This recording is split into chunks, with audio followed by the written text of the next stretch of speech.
There's a profound and terrifying difference between a person who dies and a person who simply vanishes. When someone passes away, there is a body, there is a funeral, there is an ending, however tragic it might be.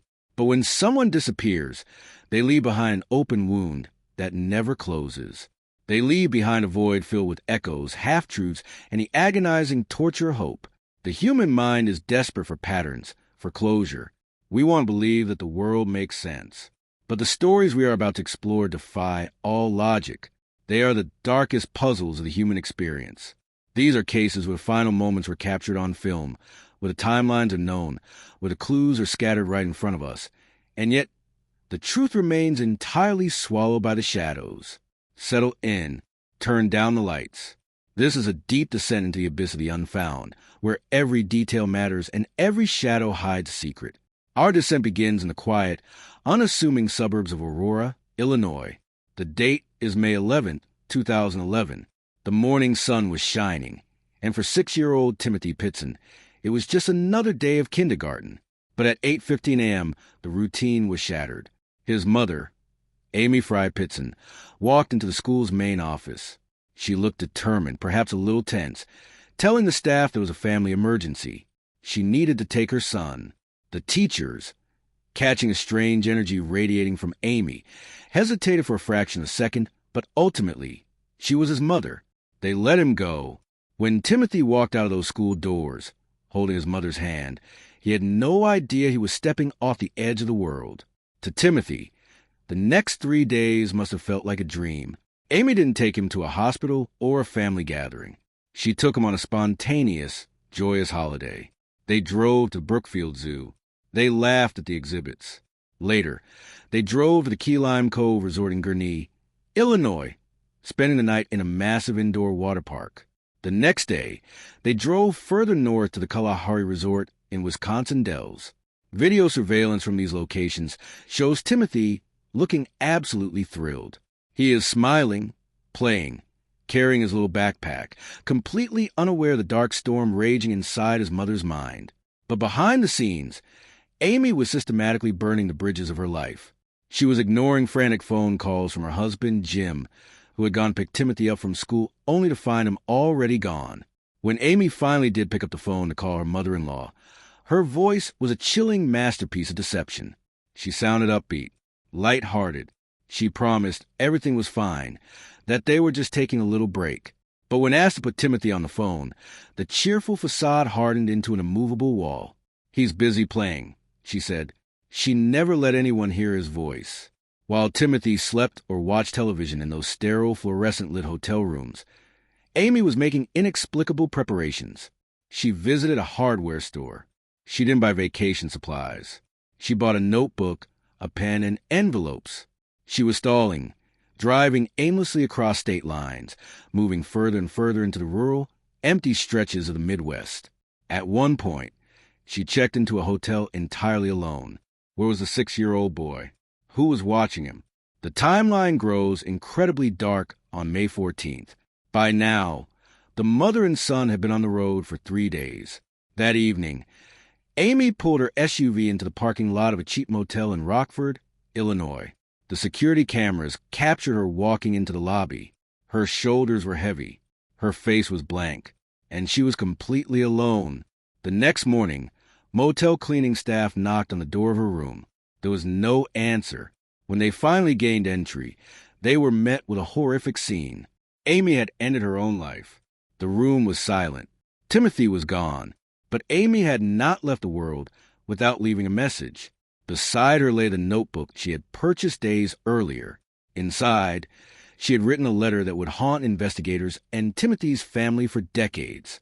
The handwriting was calm, deliberate. She explained that she had taken her life, but explicitly stated that her son was alive.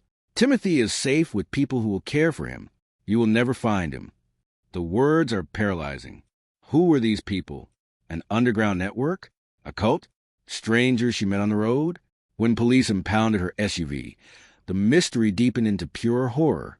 In the back seat where Timothy's booster seat sat, investigators found traces of blood. DNA testing confirmed it belonged to the little boy. Furthermore, the undercarriage of the vehicle was coated in a very specific type of mud and vegetation, suggesting Amy had driven her car deep into an untamed, rural area, perhaps a meadow near a stream, far from a highway. Did she hand her son over to a shadowy savior, as her note promised? Or did the blood in the back seat and the mud on the tires tell a much more violent, tragic story? Years turned into a decade. Jim Pitson aged, his face etched with the unbearable weight of ambiguous loss. Then, in 2019, a miracle seemed to happen. A bruised, terrified teenager was found wandering the streets of a town in Kentucky. He told police his name was Timothy Pitson. He claimed he had just escaped from a pair of kidnappers who had held him hostage in a Red Roof Inn for 8 years. The nation held its breath. Jim's heart soared. Could the nightmare be over? 24 hours later, the DNA results came back. The boy was not Timothy. He was a 23-year-old troubled man with a history of making false claims, looking for a way to escape his own life. The hope that had ignited in the Pitson family was violently extinguished, plunging them right back into the suffocating dark. Today, the blood in the car and the haunting promise of the suicide note are all that remain. Timothy Pitson is a ghost of the Midwest. The fear of the unknown is magnified when it invades a place that is supposed to be a sanctuary. Our narrative shifts now to the early, pitch-black hours of April 18th, 2016, in Midlothian, Texas. A heavy rain was pounding the roof of the Creekside Church of Christ. Terry Missy Beavers, a 45-year-old mother of 3 and a beloved local fitness instructor, was a woman of intense routine. She ran an early morning boot camp for the locals, and she was always the first to arrive. At 4:20 a.m., her pickup truck pulled into the rain-slicked parking lot. Her headlights swept across the brick facade of the church before she killed the engine. She gathered her workout gear and stepped into the storm, unlocking the church doors and stepping into the dry, echoing halls. She had no idea she was stepping into a trap. Hours before Missy's arrival, the church's infrared security cameras had flickered to life, capturing a sequence of events so bizarre and terrifying that seasoned detectives still lose sleep over it. At 3:50 a.m., a figure appeared in the hallways. The intruder was dressed entirely in police SWAT gear, a heavy tactical vest, shin guards, a helmet, and gloves. The word police was emblazoned across the chest. Their face was completely obscured. But it wasn't just a disguise that sent a chill down the spine of anyone who watched the footage. It was the way the figure moved. If this was a burglar, they were the strangest burglar in history. The figure didn't sprint toward the offices. They didn't pry open the donation boxes or search for a safe. Instead, they wandered. They walked with a slow, heavy, rolling gait, a clumsy, almost theatrical limp, as if the boots they wore were a size too large, or perhaps they were suffering from a physical injury. The security cameras tracked this phantom as they strolled through the silent church. They casually swung a hammer, smashing a window here, breaking a doorframe there. They tapped on the walls. They stood completely still in empty rooms, staring into the dark. It looked like a performance, a stage break-in designed to look like a robbery, but the slow, meandering pace suggested something far more sinister. They were not looking for things to steal. They were passing the time. They were waiting. At 4:20 a.m., as Missy walked to the front doors, the camera footage abruptly ends. The exact moment of intersection is lost to the void. A short time later, Missy's fitness students began arriving for the boot camp. They found the church doors unlocked. They walked inside, calling out her name. What they found shattered their community forever. Missy Beavers lay dead on the floor. The scene was incredibly violent, a brutal attack executed with the very tools the intruder had carried. When the police arrived, the staging of the crime scene immediately fell apart. If it was a robbery gone wrong, why was Missy's purse completely untouched? Why was her iPad left at the scene? The shattered glass and broken doors were a smokescreen. This was a targeted, premeditated assassination. But who wanted a fitness instructor dead? And why dress in full tactical gear to do it? Detectives dove into Missy's life. They found a woman who was deeply loved, but who had recently expressed unease. She had mentioned receiving strange, creepy messages on LinkedIn from an unknown man. Was it a stalker who had grown obsessed with her online presence? Or was the killer someone much closer to home? Internet sleuths spent thousands of hours dissecting the killer's strange, rolling walk. They overlaid the video of the SWAT-geared killer with videos of people in Missy's life, analyzing strides, shoulder width, and the angle of the feet.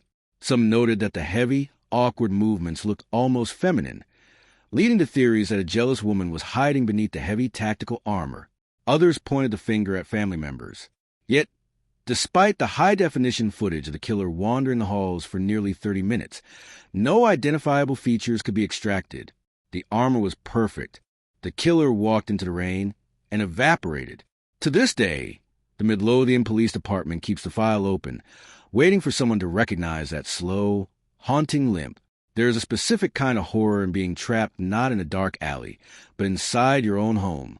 For 17-year-old Alyssa Turney, the walls of her house in Phoenix, Arizona, were not a shelter. They were a panopticon. May 17, 2001, was the last day of Alyssa's junior year of high school. It was supposed to be the threshold of a carefree summer. Instead, it was the day she ceased to exist. The official narrative, provided by her stepfather Michael Turney, was a classic tale of teenage rebellion. Michael told police that he picked Alyssa up from school early. They went to get lunch. When they returned to the house, a massive argument erupted. Michael claimed Alyssa screamed that she hated him, that she was leaving to live with her biological aunt in California. She stormed into her bedroom, grabbed a bag, and vanished. To prove his story, Michael presented a handwritten note found on her dresser, bearing Alyssa's handwriting, stating she was running away. For years, the Phoenix police filed it away as a runaway case. Teenagers flee all the time, but the details, when examined closely, formed a picture of absolute terror. If Alyssa was running away to start a new life in California, why did she leave behind her cell phone? Why did she leave her hairbrush, her makeup, and her purse? Furthermore, her bank account, which contained $1,800, a small fortune for a 17-year-old girl, was never touched. Not a single cent was withdrawn. And when police finally contacted the aunt in California, the woman was bewildered. She had not spoken to Alyssa. She was not expecting her. The runaway note was a facade, hiding a reality far more grotesque. As investigators dug into the Turney household, they uncovered a regime of psychological terror. Michael Turney, an electrician by trade, did not just parent his stepdaughter. He obsessed over her. He had wired their home with hidden surveillance equipment. Cameras were concealed in the air vents. Audio recorders were planted in the living room and near the phones. He monitored her calls. He tracked her movements. But the obsession did not stop at the front door. Alyssa worked at a local fast food restaurant. Her co-workers reported that Michael would frequently show up unannounced. He wouldn't just sit and watch. He would bring a handheld camcorder, pressing record as he observed Alyssa interacting with customers and her teenage friends. He claimed he was just being protective, but the friends knew the truth. Alyssa had confided in her closest confidants, her boyfriend, and even her stepbrother, sharing stories that made their blood run cold. She spoke of Michael crossing boundaries, of him forcing physical closeness during car rides, of inappropriate touching that escalated as she grew older. She was terrified of him. She felt suffocated, trapped in a house where every whisper was recorded and every movement was watched. And yet, when the bird finally vanished in the cage, the warden did nothing. Normally, when a child goes missing, a parent moves heaven and earth. They organize search parties. They hand out flyers. They weep on local television. Michael Turney waited 5 excruciating days before he even called the police to report her missing. His lack of urgency was staggering. For nearly 2 decades, Alyssa's disappearance was a cold, forgotten file. But Michael made one fatal mistake. He underestimated Alyssa's younger sister, Sarah. Sarah Turney grew up in the shadow of her sister's ghost. As she reached adulthood, the blinders fell away. She looked at her stepfather and saw the monster hiding in plain sight. When the police refused to act without a body, Sarah took the fight to the public. She started a podcast. She created a TikTok account. She stood in front of millions of strangers on the internet and declared, with unwavering certainty, that her stepfather was a murderer. Her relentless digital crusade forced the hands of the authorities. In 2020, Heavily armed tactical teams raided Michael Turney's house. What they found inside looked like the lair of a madman. He had stockpiled dozens of firearms, thousands of rounds of ammunition, and homemade explosives. He had drafted a manifesto outlining plans to attack a local labor union hall. He was arrested and finally charged with the second-degree murder of Alyssa Turney. The world thought justice had finally arrived. But the legal system requires proof beyond a reasonable doubt. In the summer of 2023, the trial commenced. The prosecution presented the cameras, the obsession, the alleged abuse. But there was no DNA. There was no murder weapon. And most importantly, there was no body. After 6 days of testimony, the defense argued that the state had failed to prove a murder even took place. The judge agreed. The case was dismissed. Michael Turney walked out of the courtroom a free man. He subsequently filed a lawsuit against the city for wrongful imprisonment. Sarah Turney continues to fight, a voice in the wilderness, while the hidden recorders in that dark house remain silent, holding the ultimate truth of what happened on May 17, 2001. If a house can be a prison, a cruise ship is a floating fortress. It is a city of steel adrift on a boundless black ocean. There is nowhere to run and nowhere to hide. In late March of 1998, 23-year-old Amy Lynn Bradley boarded the Rhapsody of the Seas with her parents, Ron and Iva, and her younger brother, Brad. They were embarking on a week-long journey to the sun-drenched Caribbean. Amy, a recent college graduate, was beautiful, athletic, and possessed a vibrant, outgoing spirit. But she had one profound vulnerability. She was terrified of the open ocean. She had initially refused to go on the cruise, relenting only to spend time with her family. On the evening of March 23rd, the ship was a floating party. A calypso band played on the deck. Amy and her brother spent the late hours in the ship's nightclub, dancing, drinking, and mingling with the international crew. Video footage taken by a passenger shows Amy on the dance floor. She looks relaxed, moving to the rhythm, completely unaware that she was living her final hours. At 3:30 a.m., Brad decided to call it a night. He left the club, heading down to the family's shared suite. Amy told him she would be right behind him. At 5:30 a.m., the first rays of gray dawn began to bleed through the porthole. Ron Bradley woke up. The cabin was quiet. He looked over at the balcony door. It was closed. He looked at Amy's bed. It was empty. A spike of pure, instinctual panic hit him. Amy would not be awake at this hour unless something was wrong. She was an adult, yes, but she was deeply afraid of the water. She would not be wandering the exterior decks alone in the dark. Ron quickly dressed and began scouring the ship. He walked the miles of carpeted hallways, checked the 24-hour buffets, and scoured the pool decks. Nothing. By 6 a.m., the panic had infected the entire family. They rushed to the ship's security desk to report her missing. The response of the Royal Caribbean crew is a masterclass in bureaucratic negligence. They treated the frantic parents like a nuisance. They suggested Amy was simply sleeping off a hangover in someone else's cabin. They refused to page her over the ship's intercom system, claiming it was too early and it would disturb the other passengers. The Bradleys begged the captain to lock down the ship. They were scheduled to dock in Curacao in just a few hours. If someone had taken Amy, they would use the chaos of disembarkation to smuggle her off the vessel. The captain refused. The gangways were lowered, and thousands of passengers and crew poured off the ship into the crowded ports of the Caribbean. The net was opened, and whatever caught Amy was allowed to swim free. When a full search of the ship was finally conducted, it yielded chilling results.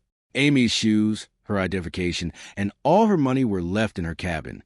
She had vanished with nothing but the clothes on her back. As the FBI eventually joined the investigation, deeply disturbing details about the ship's crew began to surface. Throughout the cruise, the Bradleys had noticed the crew paying an unnatural amount of attention to Amy. Waiters would corner her. The ship's band members would relentlessly invite her to go ashore with them to local bars in the ports of call. Amy had told her mother that she felt like she was being hunted. She said the crew gave her the creeps. But the most terrifying detail was discovered in the ship's photo gallery. Cruise ships employ professional photographers to snap pictures of guests, displaying them on a massive wall for purchase. Amy had taken several of these photos, but when her father went to look for them to give the police an updated picture of what she was wearing. Every single photo of Amy had been removed from the gallery. Someone had systematically erased her presence from the ship's records. The theory that Amy fell overboard was quickly discarded by her family. The railings were too high. She was a strong swimmer, and she was too afraid of the water to lean over the edge. The dark, horrific reality began to set in. Amy had been targeted, drugged, hidden in a restricted area of the ship, and sold into the black market of human trafficking. The years that followed were a waking nightmare of near misses and horrific sightings. In 1999, an American naval sailor visited a brothel in Curacao. A woman approached him, frantic, her eyes wide with terror. She whispered that her name was Amy Bradley and begged for help. Before the sailor could react, two men grabbed her and dragged her upstairs. The sailor, not realizing the magnitude of the encounter, didn't report it until months later. In 2005, a woman claimed to have seen Amy in a department store restroom in Barbados. The woman matched Amy's exact physical description, flanked by several men who dictated her every move. When a witness made eye contact, the woman allegedly mouthed the words, "Help me." But the most gut-wrenching piece of evidence arrived years later. An organization tracking sex trafficking victims intercepted a photo from an illicit adult website. It showed a woman lying on a bed, looking exhausted, defeated, and broken. Her face was identical to an aged Amy Lynn Bradley, but it was the ink on her skin that made her parents' blood run cold. The woman in the photo had a Tasmanian devil tattooed on her shoulder, a gecko on her navel, and a Japanese symbol on her ankle. Amy Lynn Bradley had the exact same 3 tattoos in the exact same locations. The ocean did not swallow Amy Bradley. Men did. And somewhere in the dark underbelly of the world, she may still be waiting for a rescue that never came. The ocean is terrifying because it hides its secrets in the deep. The desert is terrifying because it hides its secrets in plain sight. In the vast, sun-scorched expanse of the Mojave Desert, the silence is absolute. It is a harsh, unforgiving landscape of jagged mountains, hidden ravines, and temperatures that can boil the blood in your veins. It is not a place for the careless. Kenny Veach was not careless. He was a seasoned hiker, an explorer who sought the solitude of the wasteland. He documented his journeys on YouTube under the handle Snakebittengy, taking a small audience deep into forgotten corners of Nevada. He explored abandoned mine shafts, decaying pioneer cabins, and the empty expanses near the Nellis Air Force Range. He was a man who thrived on isolation, hiking miles away from civilization with only a backpack and a camera. But the desert has teeth, and eventually it bites. In one of his videos, Kenny made a passing comment that would ignite an internet phenomenon and ultimately seal his fate. He spoke of a previous hike where he had stumbled across a strange geological formation. It was a cave, he said, shaped exactly like a giant capital letter M. But it wasn't the shape that bothered him. It was what happened when he approached it. The closer I got to it, the crazier my body felt, Kenny told his camera, his eyes conveying a genuine, deeply rooted fear. My whole body started vibrating. It spooked me. Out of all the caves I've ever gone in, this one just made my body vibrate. I didn't have my sidearm with me, so I didn't go in. The internet, hungry for the paranormal and the unexplained, devoured this detail. Was it a secret military installation buried in the rock? An alien artifact emitting low-frequency radiation? A natural magnetic anomaly?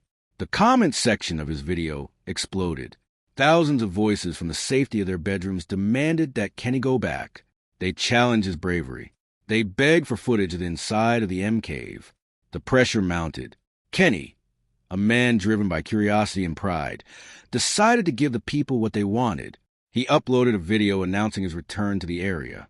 He packed his gear, slung his camera over his shoulder, and walked up the paved road into the shimmering heat haze of the Mojave. He never walked back out. When days passed with no upload and no contact, a massive search and rescue operation was mobilized. Helicopters chopped through the desert air, scanning the canyons. Search dogs sniffed the arid ground. Trackers looked for footprints in the dust.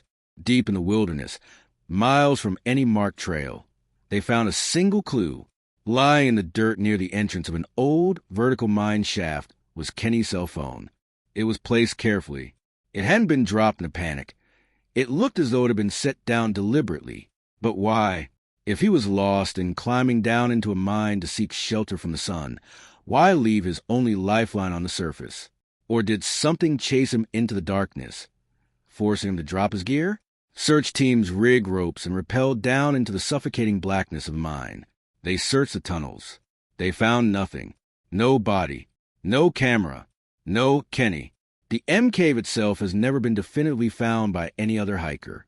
Some claim to have found similar formations, but none that induced the bone-rattling vibrations Kenny described. Did Kenny Veach succumb to the brutal elements?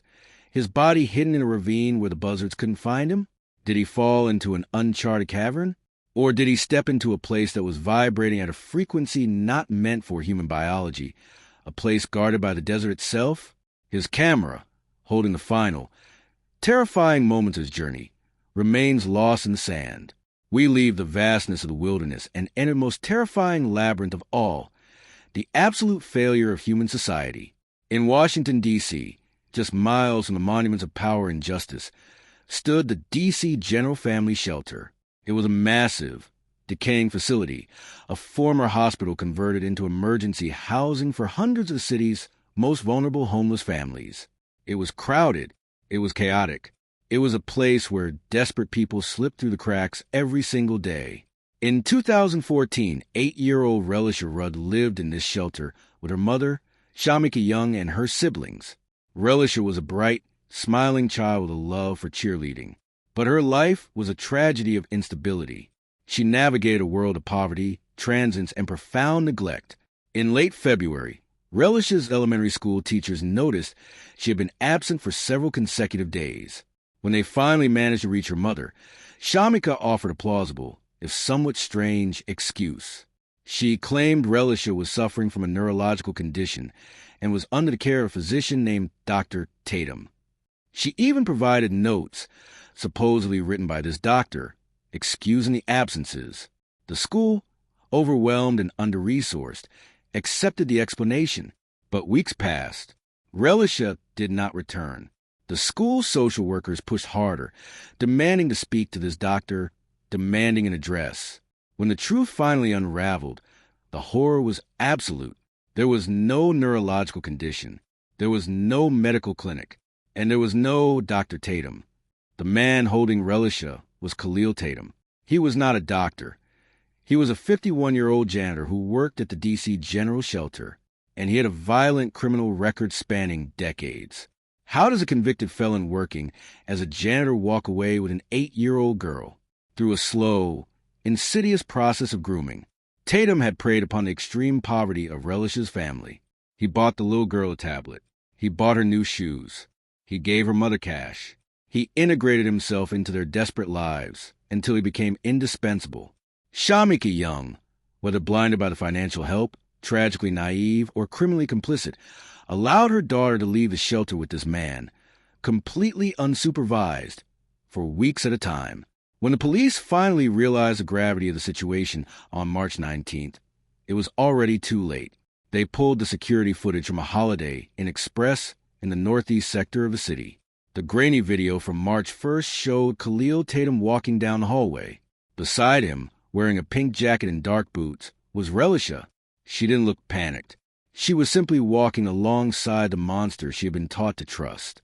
That was the last confirmed sighting of Relisha Rudd. The investigation quickly morphed from a missing child case into a hunt for a serial predator.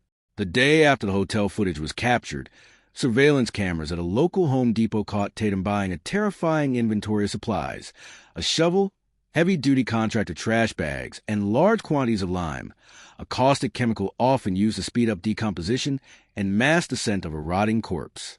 The police tracked Tatum's movements to a Red Roof Inn in Maryland. They kicked in the door, hoping to find Relisha. Instead, they found the brutally murdered body of Tatum's wife, Andrea.